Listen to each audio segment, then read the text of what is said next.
আসসালামু আলাইকুম। Hello everyone. Welcome back to my channel. আশা করছি আপনারা সকলে অনেক ভালো আছেন।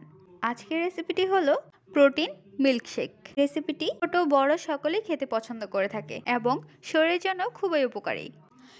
মিল্কশেক রেসিপিটি আবার বলা যায় রামাদান স্পেশাল।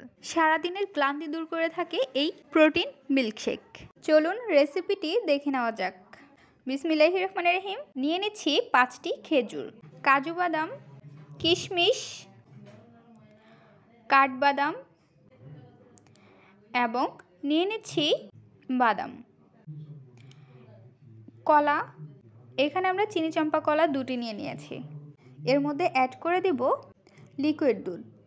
এখানে আমরা 1 গ্লাস লিকুইড দুধ নিয়ে নিয়েছি। ভিজিয়ে রেখে দেব 10 থেকে 15 মিনিটের জন্য। চলে আসলাম 10 মিনিট পর। এখন আমরা ব্লেন্ডারে ব্লেন্ড করে নেব। সবগুলো উপকরণ ব্লেন্ডারের মধ্যে ব্লেন্ড করে নিচ্ছি।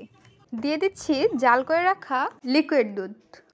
লিকুইড দুধটি দিয়ে দেওয়ার পর দিয়ে দিচ্ছি অল্প পরিমাণে পানি।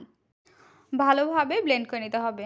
ভালোভাবে ব্লেন্ড করা হয়ে গেলে এর মধ্যে আমরা দিয়ে দিব চিনি।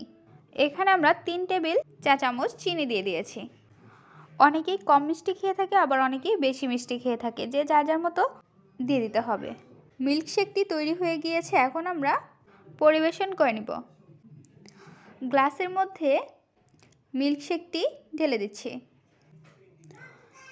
মিল্কশেকটি দেখতে পাচ্ছেন খুবই সুন্দর ঘনত্ব তৈরি হয়েছে। এই মিল্কশেকটি খেতে ভীষণ মজাদার এবং স্বাস্থ্যের জন্য খুবই উপকারী। বাচ্চাদের মেধাশক্তি বাড়াতে সাহায্য করে থাকে।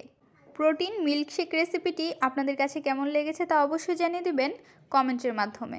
ভিডিওটি যদি ভালো লাগে তাহলে লাইক করে দিবেন এবং সাবস্ক্রাইব করে আমাদের পাশেই থাকবেন। আজকের পর্বে আমরা এখানেই বিদায় নিচ্ছি গাইস। আসসালামু আলাইকুম। ভালো থাকবেন সবাই। আল্লাহ হাফেজ।